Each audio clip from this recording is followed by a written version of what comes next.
everybody! Welcome to my first long-form video on YouTube, hopefully the first of many. In this video, I'm going to be talking about every single support character in the game, and going to be going over one thing you can do to get better, or one thing that you may need to work on that you don't realize you need to. There's no particular order for this. I'm just going to go in here and let you know. And first up on the list will be Loki. Your powers are mine! Loki is an interesting healer, since he very commonly has equal damage and equal healing in most matches. And something that is interesting that I don't see a lot of Lokis do is use their F ability to escape from a fight. So I can place a clone up here, one here, and be like in between the two, like a midways behind. And if I start taking damage, I can use my F ability to swap between clones. So you want to place one clone for high ground, so you can actually escape from a fight and not get staggered as often.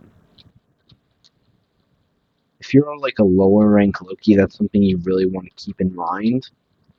High rank Lokis, I see them doing this all the time, which is why it should be mentioned to the lower rank ones.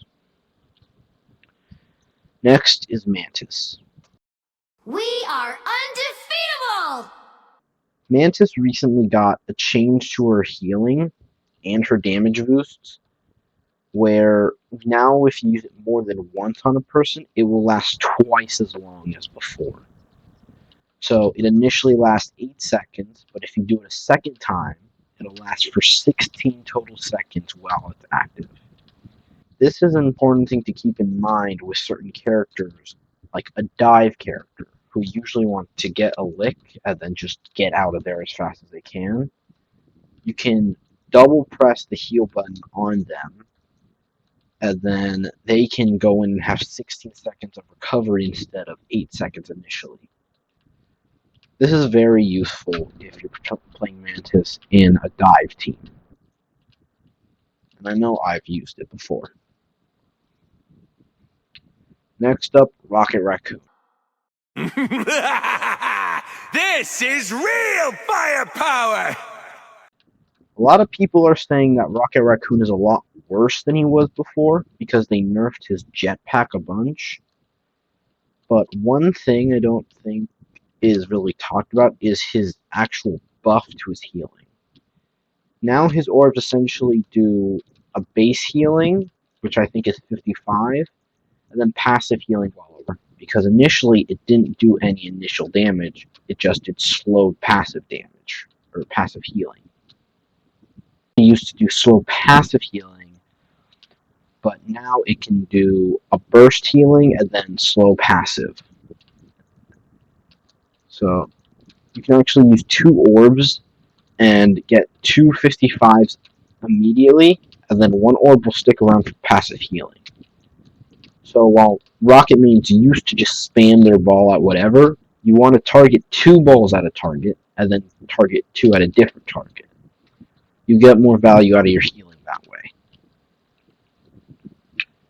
Next is Cloak and Dagger. Us against the world! Cloak and Dagger is essentially Scarlet Witch, but half healer. Cloak is essentially a better Scarlet Witch, with Dagger being a healer, and one of the better ones at that. Now, one thing you want to focus on with Cloak is with Dagger, you want to save like your bubble for like a team fight. Like place it down near the back line when a dive character is coming in, and you really want to use your E more on the tanks or when your teammates are all lined up. This will definitely help you get good value, but you can also use them just individually to try and save someone. Next is Luna Snow. I am ready to put on a show! Now this is really simple, because Lunaso overall is actually a simple character. But something you can do, I can't do it right now because I have no ability cooldown. But you can use like all 30 of your shots and then instantly swap to your icicles, giving you infinite shots for a few seconds. And then you can just instantly get all of your ammo back in your initial. Essentially lets you get a ton of value in a few seconds. And you can also use your ice ball during any of this, but you usually want to save that for a dive character diving the backline. Next is Adam Warlock. Born again! Now, Adam Warlock is a very disappointing case at the moment, since his best ability did get nerfed in the most recent patch, which is his Soul Bond. But you can still get good value out of this, even with the longer cooldown. And the main way you do this is comboing it with his ultimate. Now, what you can do is you can find a place where you're relatively near the fight, but not visible.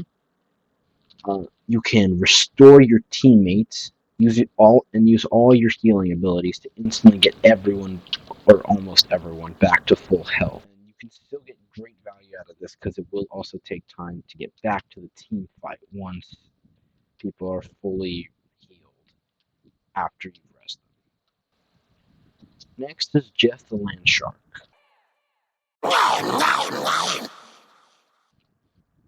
Jeff the Land Shark doesn't really seem like he's the best healer in the game by any sense of the word. He doesn't really have a defensive ult as much as he has an offensive ult. You pretty much never want to use it for offense, considering no one can do anything while they're in your mouth. So you don't usually want to use that on your allies. But one thing to keep in mind with Jeff is that his healing actually pierces through allies. You see, I'm healing both of the people who are getting damaged right in front of me, even though there would normally be someone blocking my healing right now. It pierces through multiple allies, and even pierces through enemies. So if you're like in the backline, don't be afraid to spray this like out to try and get some value with healing.